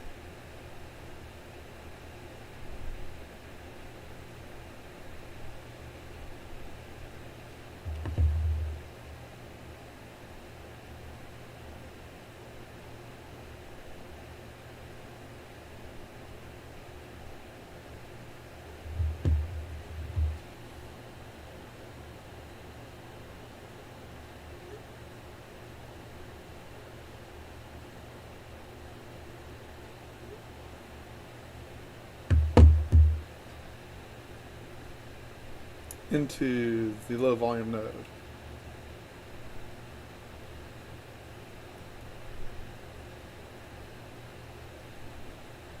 Remember, there's no trigger for me unless I get the bars up, right?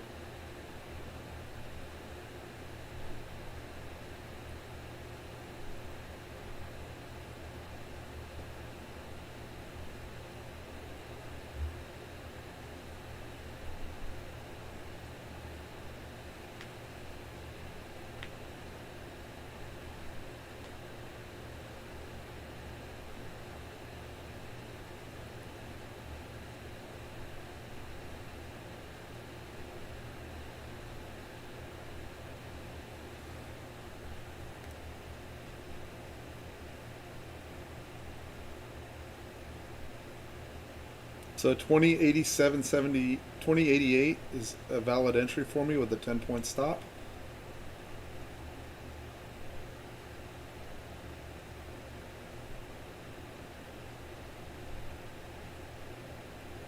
Now it's not.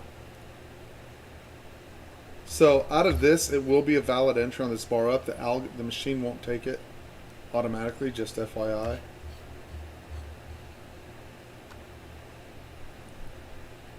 It won't if we don't have this pattern program, but it's still valid if it pops up here. And if it stops and comes back up again, that's valid as well.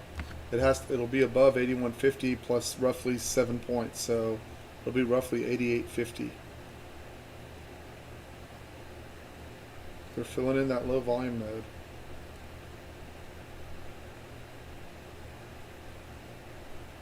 And I don't guess, so, because I'm not a gambler. This is my worst because I can just visualize it popping out of there and coming right back over here to test. And so I want to load up right here, and I'm just not going to do it.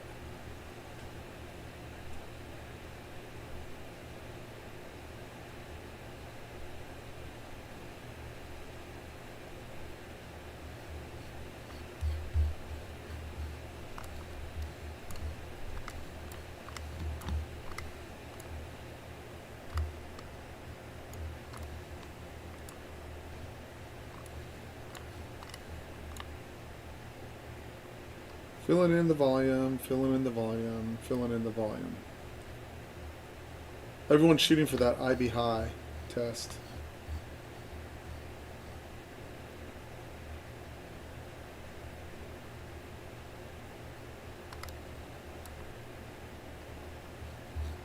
It'll be roughly 8850.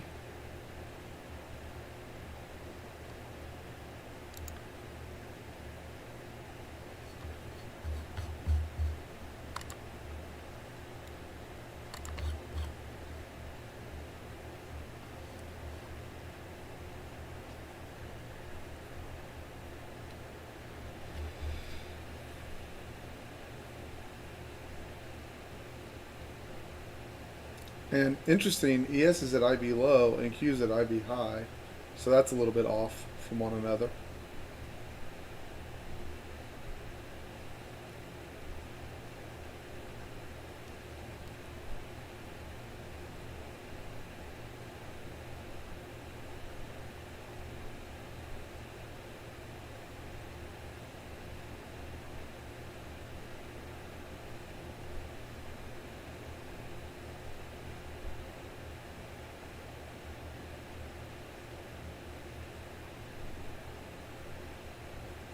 Just past it.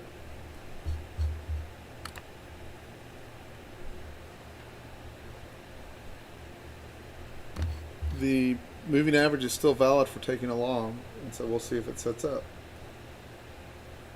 But this is important. By waiting for the second bar, the purple bar stuffed, no 20-point stop right there. That is very important when you do the calculation on the new process, is all the stops you don't take as it comes down by waiting for that second bar. It's huge. Mathematically, it's huge. Back up. And here's where it's the worst, where I think it should reverse, and I'll keep loading in, stop, loading in, stop, loading in, stop. Gosh, I can't believe it took me so long to figure it out.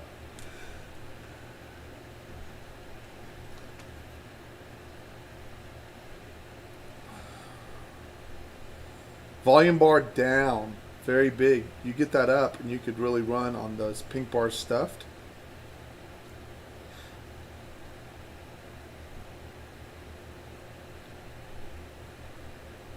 $10 o'clock. What will they do? What will they do?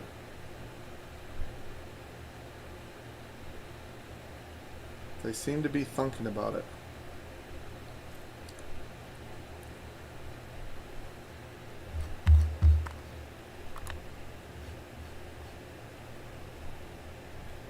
Yeah, I see that, Ian. Let's go take a gander. Well, kind of. Here, this is my sign that you should be running for the hills. Where's the low?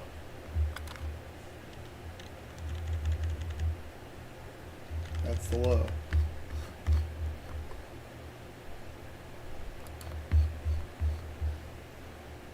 Almost there.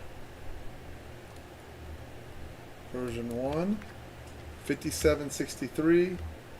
Version 2, roughly this to this.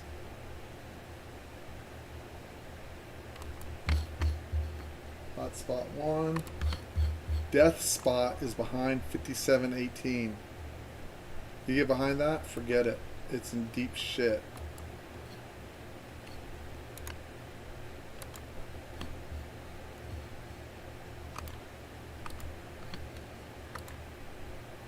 That is the death knell right there. For now.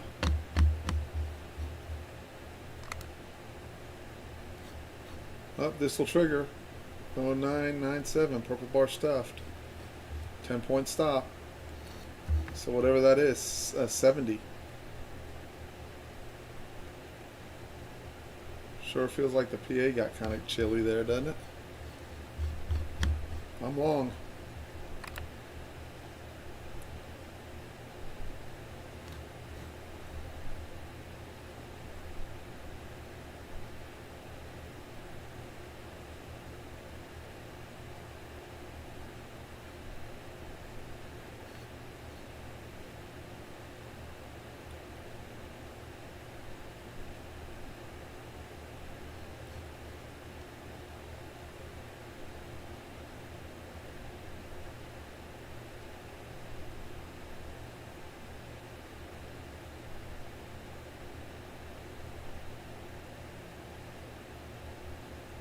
Got my scale.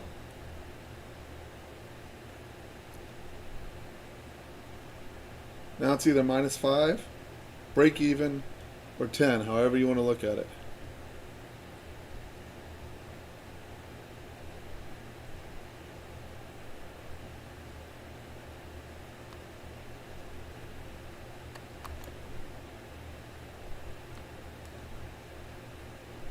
$81 will be scale 2, 81.75. Done. Stop stays -10 till I'm up 20 on it, which would be 90, and then it'll go to break even. I'm going to call that the ED adjustment.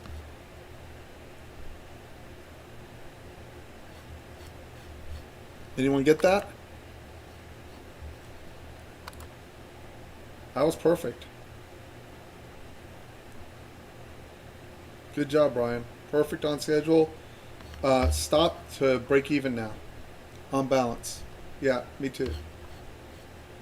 Good, good, good.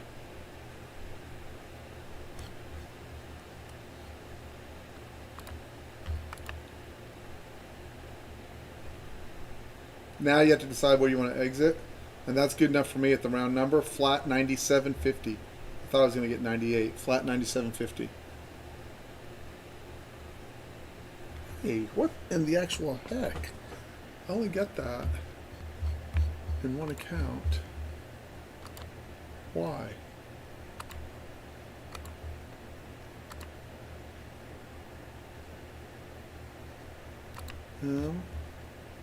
Settings.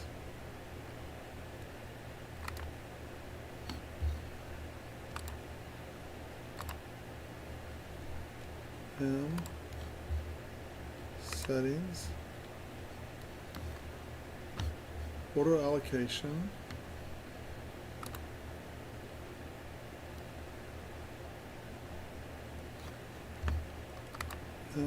Damn, my dupe didn't catch it in all my accounts. Settings. Order allocation to trade accounts.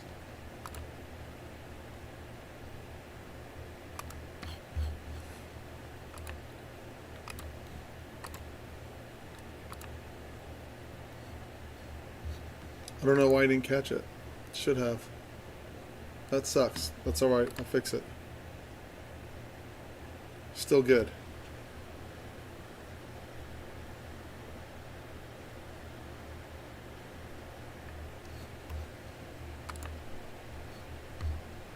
Nice job, Ryan. Good trade. Nice patience. And the great thing about that is no stops on a 100-point rotation down. Cool, Randy. Did you get it?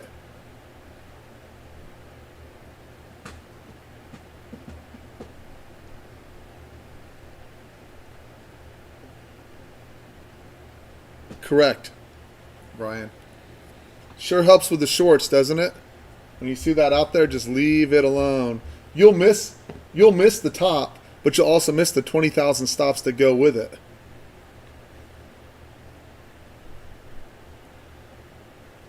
Good job, Randy. Excellent, excellent, excellent.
Back for Head and Shoulders.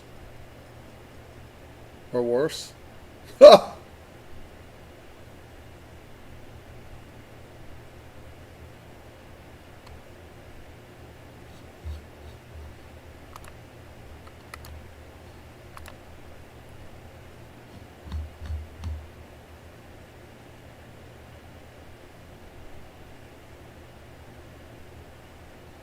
ES is having difficulties, folks, at that 62 retrace.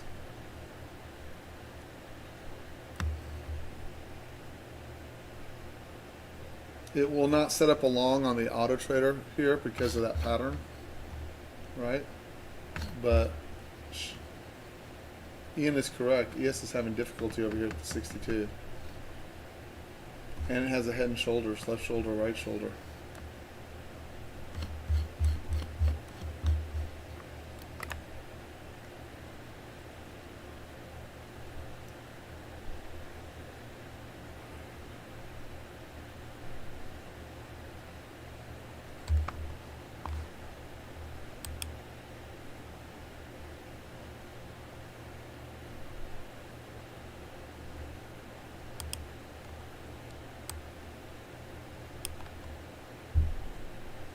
So it's either going to rage out of here, I'll take my trade on process, or it's going to not. So entry's 82.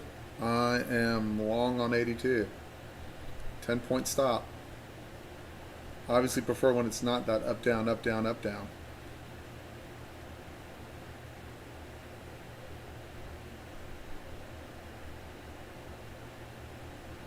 $87.75 for scale. Come on. Oh, dirty bastard.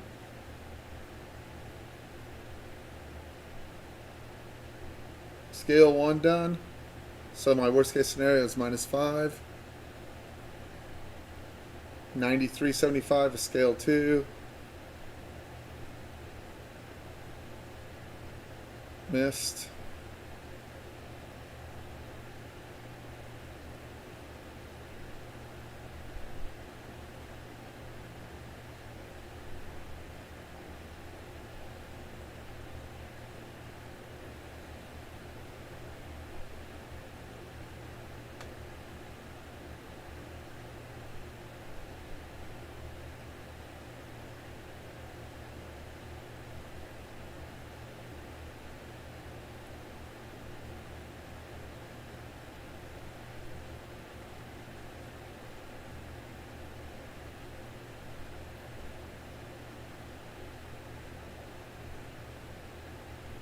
just have to take the -5 Hickey if it gives it to me. If I don't get the second scale. Done. So I'm at least $100 on this either way. So now you got to decide to close or push. I don't know what to say. I mean, we're up a ton, but the trade worked as planned, or as process would demand. I'll take this 99.75 and close her down. Done. Out. Flat. Great morning. No stress. Anyone else get it? Anyone? Anyone? Oh, I was the lone cowboy on that. That's all right.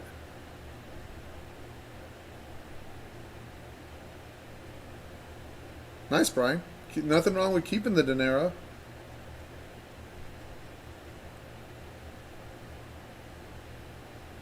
That's fine. That is true. And all you got to do, 20 accounts, 300 a day, 6,000 a day, times 5 days a week is 30K. That's usually pretty good smack. Pays for the family dinner.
Yep, I give. I agree.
Well, it looks like I exited that trade a little bit early. But that's okay.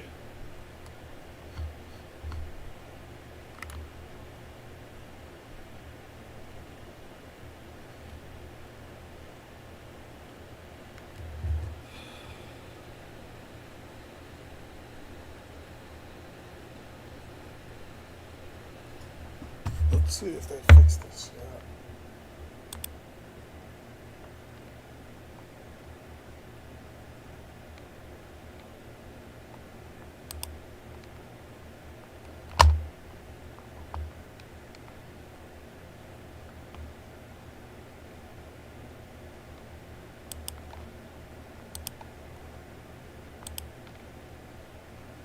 Oh, I know what the problem is.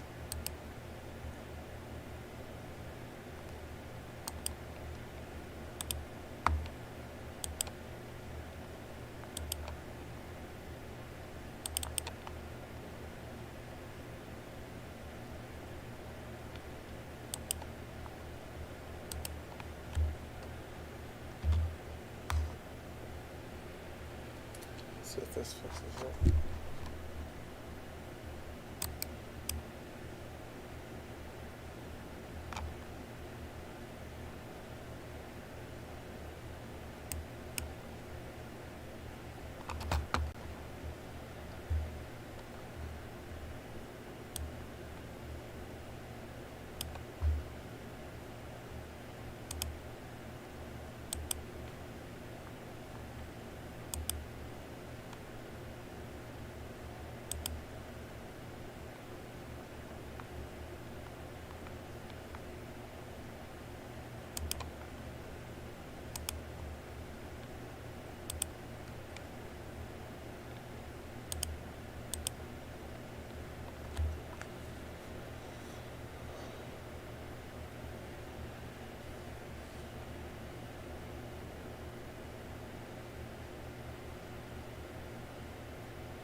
Guys, I think at 10:30 I am shutting stuff down.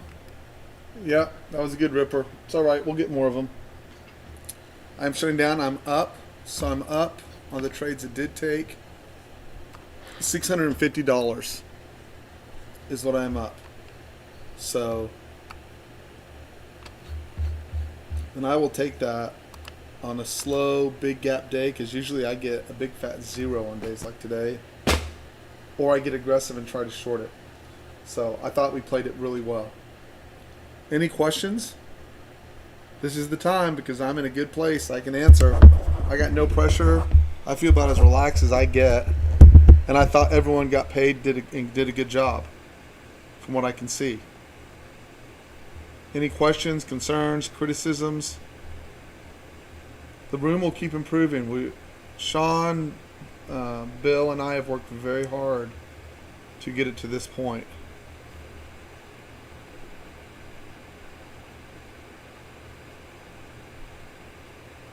Well, the key is turning it off, Brian. It's the same as the long setups. It's just flipped. The key is turning it off when it's not working.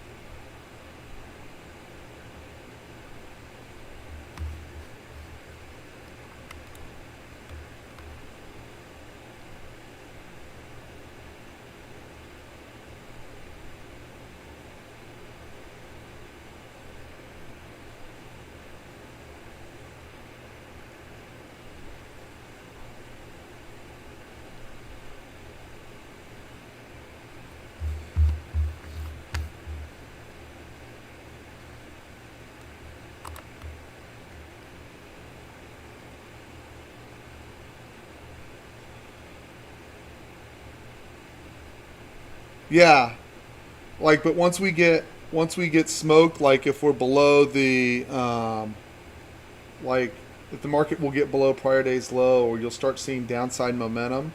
Like you'll see it starting to work. Like see once you had downside momentum, that pink bar stuffed, right? The other way to do it is on the 24. Once you go inverse supernova, that pink bar stuff entries on this second bar. Pink bar stuff entries on the second bar.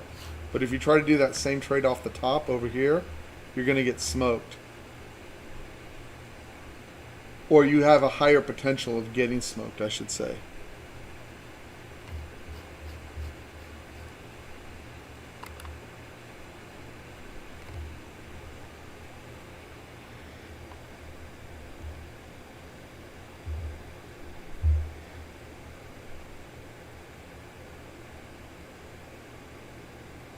Yeah.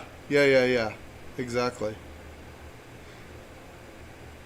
And then I just misread that. I didn't think we would, I got concerned about ES over there, so I kicked it too early. But that's all right. The thing is, when you have the read and you think you're correct, just remove the exits, right? Just go 5, 10, and then push, you know. But you can just do that 5, 10, 20, 30 thing, depending on how many contracts you can put up, and you do just fine, like day over day. Like if you do that 650 over 20 accounts, that's what is that, $13,000. Like there's not many jobs that pay that. And even if you did it just in one account, it's still fine money, considering it's 10 in the morning, 10:30 in the morning, or whatever, 11:30, depending on where you are. Some cases, 8:30 in the morning.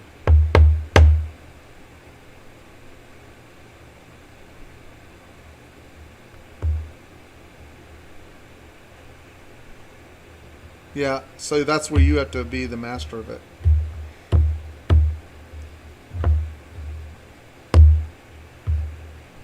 I'd prefer to call it a trading assistant instead of an auto trader. It's assisting you in getting in the trade.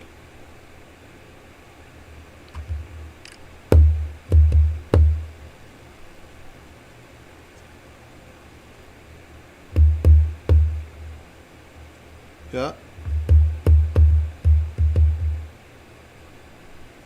Well, it's coming. We're working on it.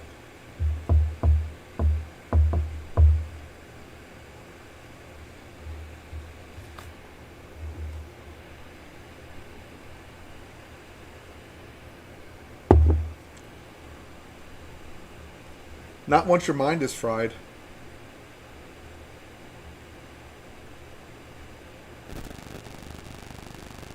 So this helps on both sides because now you're calm and you can accurately predict. What it'll also show, and I was talking to my wife about this, the problem I had with it is it takes the control out of my hands, right? It's going to take the setup, right? And now I don't have the ability um,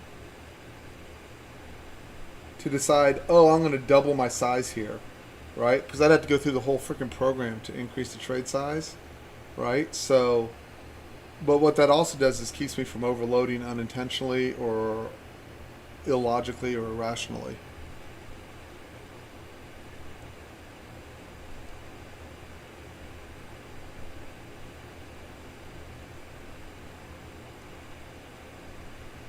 Yeah, it can be used on anything, Tasia.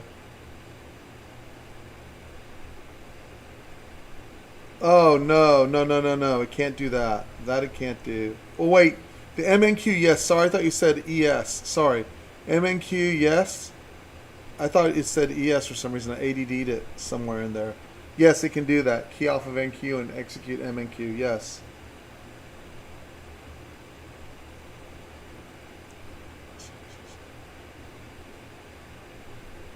100%.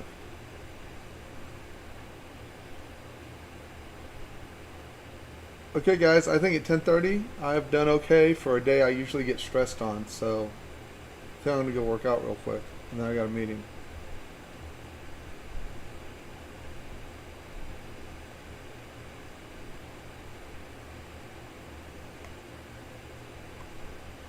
I'll be back this afternoon to see if there's anything to do. You bet, Jason.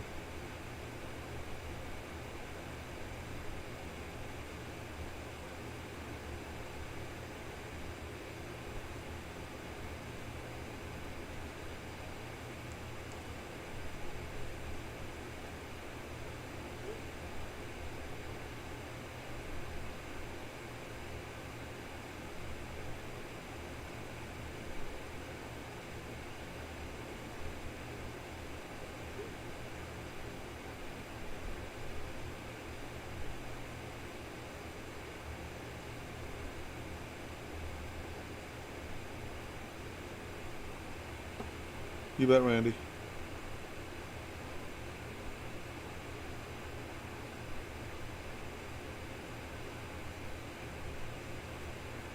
Okay, back later, guys. My trading is all locked up, and now I'm going to drop it into Sim just to be on the safe side.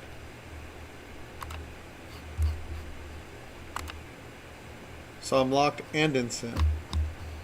Okay, talk to you in a little bit.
Hey, Nate, I'm sorry. I saw that I missed a call from you last night. I didn't see it. Oh, I Oh man, I hate when that happens. Sorry. It's all right. No problem. Everything's all right then. Good. Yeah, Yeah. Okay. Are you at work? yeah, yeah. Oh, okay. Well, we can talk later. I was gonna ask you how it's going with the second bar up entry. Oh, yeah, I haven't been able to really utilize it. I haven't been able to trade. I've been working, A lot. yeah, like Tuesday till Friday, so I haven't really had to get some trade. Okay. Cool. Well, why don't you call me tonight and we'll spend like 10 minutes. I'll catch you up. Okay. Not trade. I'll just go. Hey, just it'll be like 10 minutes. I'll be like, look at this, look at this, look at this, and you'll feel caught up. Yeah, yeah. I noticed that EMA that you guys introduced. I'm curious if that is going to work out for you guys today. So, Yeah, it did. It kept you from shorting the whole way up, so that was nice. yeah, that's cool. That was nice too. So okay, well, cool. Well, do me a favor. Just text me on your way home, and then I can just tell my wife I'm gonna have to go out in 30 minutes and chat with you for a few minutes. All right, perfect. Thanks. You bet. I'll talk to you later, man. Have a great day. You too. See you. Bye.